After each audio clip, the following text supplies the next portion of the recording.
So, hello. I'm in my hacker cave and I've got the indirect light going because it is way too hot out there. Uh, Pacific Northwest typically doesn't have air conditioning, and our homes typically h- hold an extra 7 to 10 degrees of heat just because of how they're built. So, it's supposed to get to 80 today, so it's going to be kind of hot. And as you can tell, I'm already dealing with the heat badly. And so, trying to hydrate and just trying to stay cool. But today, I would like to talk about the how to tell a real recruiter from a fake one. And so today we are going to talk about that. Um, and so we're going to do this in the context of America. If you are in America, this useful will be useful for you. And if you're not in America, you'll probably hate it. The big issue there is that in America, it is absolutely illegal in every way, shape, or form for anybody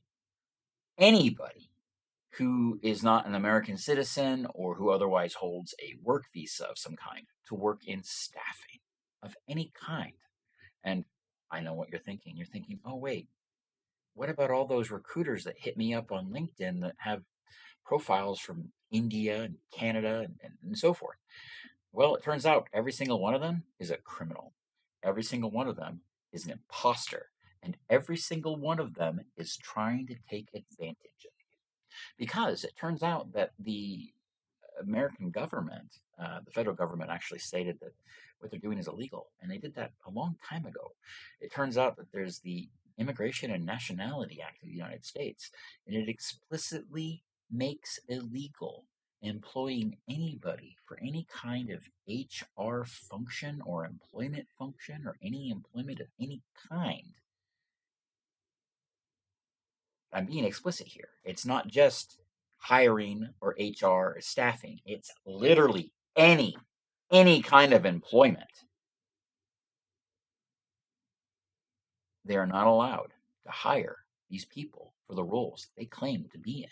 And so, logically, if they're not legally allowed to hire them, then why do they claim to be recruiters? Well, let's go into that. It turns out that in every single one of these cases, these people are one of two things.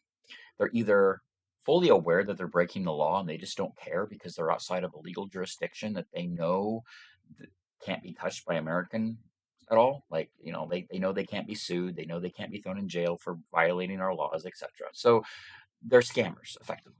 And that's what it comes down to. Um, or you've got people who, they think they're in a legitimate job.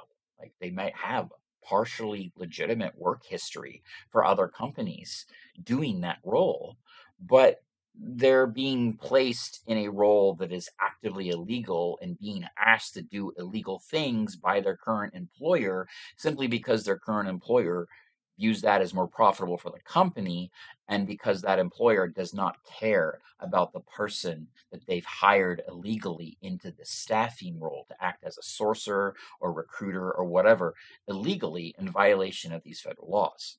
And so the end result is, as much as I hate being contacted by these people, and I know every time they do, it's an attack on me, there's a part of me that kind of feels sorry for them because I'm fully aware that it's possible that some of them actively have just been taken advantage of themselves. They might just be victims themselves, placed in a role that they don't know is illegal, that they don't know is hurting people, that they don't know is actively being abused by criminal organizations that are seeking to use them in a bad way.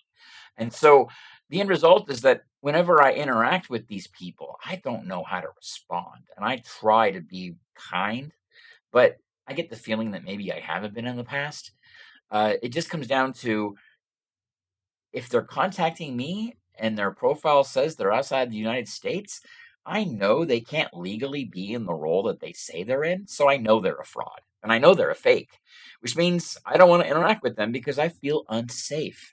And so the end result is that any company that is seeking to save money by simply offshoring work or doing sourcing through, staffing B2B type things or whatever, they're hurting themselves and they're hurting their ability to actively do the right thing and be considered legitimate by both their clientele and their candidates. And so, because of that, I don't have the ability to talk to these people, and I don't want to. Um, Simply put, if you reach out to me in any way, shape, or form, and I cannot validate your identity, and I cannot validate that you are an American citizen, and that you are under the jurisdictional laws of the United States, I will not interact with you.